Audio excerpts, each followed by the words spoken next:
नमस्कार दोस्तों, आप सभी लोगों का मेरे YouTube channel Sushant education hub में स्वागत है। आज की करंट 29 जुलाई 2020 की, तो चलिए शुरू करते हैं। पहला है मेरा, किस देश की अदालत ने देश के पूर्व प्रधानमंत्री नजीम रज़ाक को 12 वर्ष की जेल की सज़ा सुनाई? तो आंसर है मलेशिया। ठीक है, देख लेते सज़ा क्यों दी गई। यह सज़ा उन्हें स्टेट इन्वेस्टमेंट फंड की मल्टी बिलियन डॉलर की लूट से जुड़े अपराधों का दोषी पाते हुए सुनाई गई है। ठीक है, देख लेते हैं मलेशिया की कैपिटल क्या है। कुआलालंपुर। मुद्रा कौन सी चलती है? रिंगिट चलती है। ठीक है, चलिए अगला देख लेते हैं। गुस्तावे ट्रोवे अवार्ड से किसे सम्मानित किया गया? तो ये भारत की पहली फेरी इलेक्ट्रिक बोट आदित्य को सम्मानित किया गया। ये बोट का नाम है, ठीक है, व्यक्ति नहीं है। ठीक है, तो इसे केरल में जल परिवहन के लिए 2017 में कोची स्थित नवतल सोलर एंड इलेक्ट्रिक द्वारा बनाया गया था। ठीक है, इसकी क्षमता 75 लोगों की बैठने की है। ठीक है, चलिए अगला देख लेते हैं। SBI के साथ मिलकर किसने नया सह ब्रांडेड कॉन्ट्रैक्टलेस क्रेडिट कार्ड लॉन्च किया? तो आंसर है IRCTC ने लॉन्च किया। इसका फुल फॉर्म देख लेते क्या होता है। Indian railway catering and tourism corporation होता है इसका फुल फॉर्म। ठीक है, इस ATM का यूज़ कहाँ कर सकते हैं? तो उपयोगकर्ता POS मशीनों पर केवल कार्ड टैप करके अपने लेन देन में तेजी ला सकते हैं। चलिए अगला देख लेते हैं। कुमकुम का निधन हो गया है, ये किससे संबंधित थी? तो ये प्रसिद्ध अभिनेत्री थी। ठीक है, इनका देहांत 28 जुलाई 2020 को हुआ था। ठीक है, इनका असली नाम जैबुनिसा था। ठीक है, इन्होंने कौन कौन सी मूवी में काम किया वो देख लेते हैं। इन्होंने मिस्टर एक्स इन बॉम्बे, मदर इंडिया, कोहिनूर, आंखें, ललकार, नया दौर, उजाला जैसी 100 से अधिक यादगार फिल्मों में काम किया था। ठीक है, इनका देहांत 86 वर्ष की उम्र में हुआ है। ठीक है, चलिए आगे देख लेते हैं। अंतर्राष्ट्रीय बाघ दिवस कब मनाया जाता है? तो आंसर है 29 जुलाई को मनाया जाता है। ये कब से मनाना स्टार्ट हुआ है? तो देख लेते हैं। इस दिन को 2010 में सेंट पीटर्सबर्ग टाइगर समिट के दौरान अपनाया गया था। इस समिट में देशों की सरकारों के प्रमुख ने 2022 तक बाघों की आबादी को दोगुना करने का संकल्प लिया था। सबसे अच्छी बात यह है, भारत ने इस लक्ष्य को 2018 में ही पूरा कर लिया है। इसके बारे में हम पिछले वीडियो में बता चुके हैं। ठीक है, चलिए आगे देख लेते हैं। भारत किस देश में अपना कॉटन वेयर हाउस स्थापित करेगा? तो आंसर है वियतनाम में स्थापित करेगा। ठीक है, कॉटन कॉरपोरेशन ऑफ इंडिया ने कपास निर्यात को बढ़ावा देने के लिए वियतनाम में अपना गोदाम स्थापित करेगा। चलिए आगे देख लेते हैं।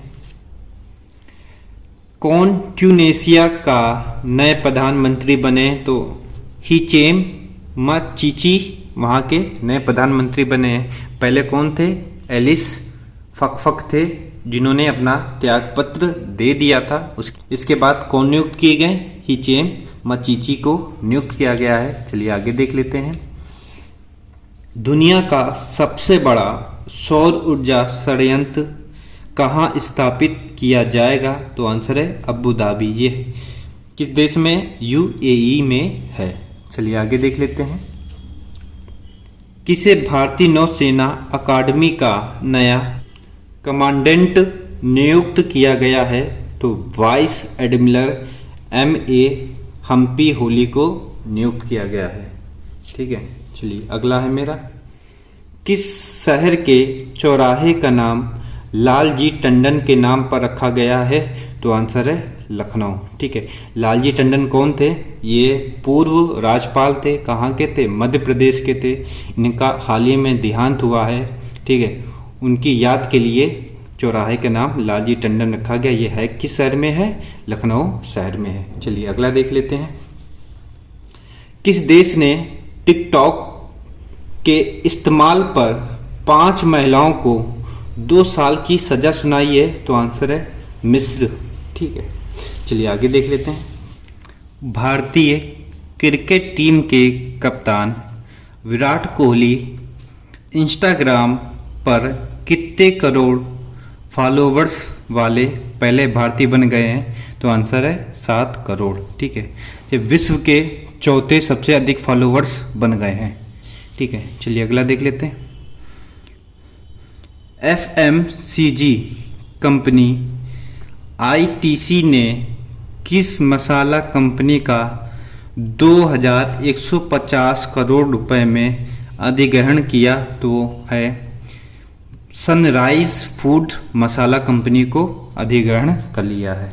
चलिए अगला है, दिल्ली के वायुमंडल में NO2 मतलब नाइट्रोजन डाइऑक्साइड के स्तर में कितने प्रतिशत की गिरावट आई है?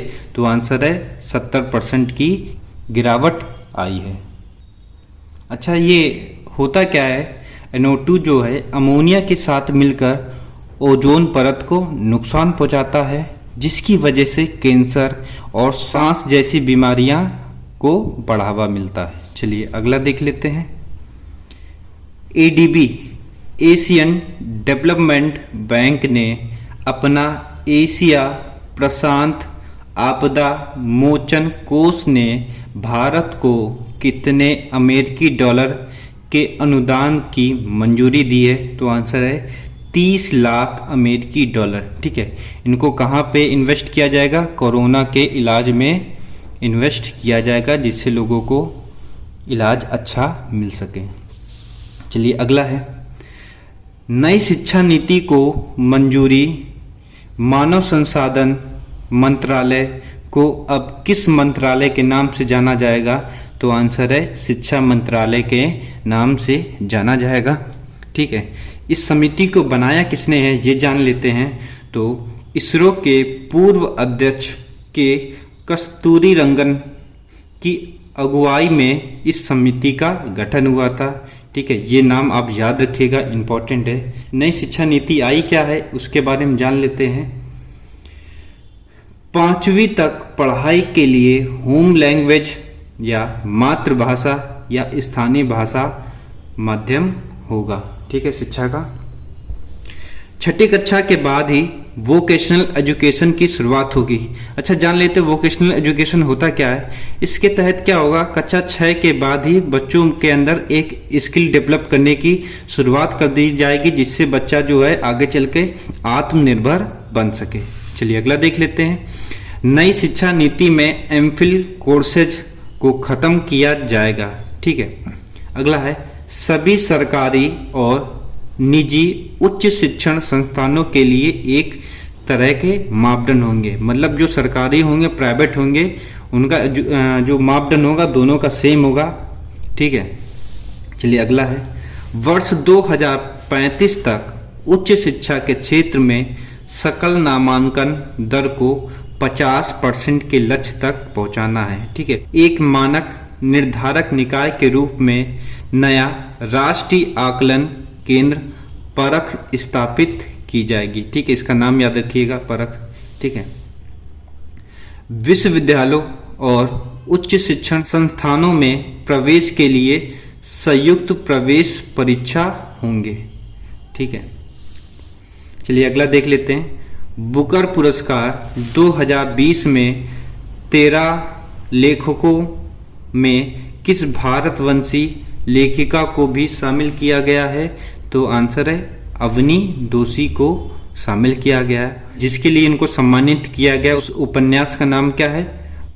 ब्रंड शुगर के लिए। आज के लिए बस इतना ही। अगर मेरा वीडियो अच्छा लगा है तो लाइक कर दीजिए, चैनल में नए हैं तो सब्सक्राइब करना मत भूलिएगा। अंत तक देखने के लिए बहुत बहुत धन्यवाद।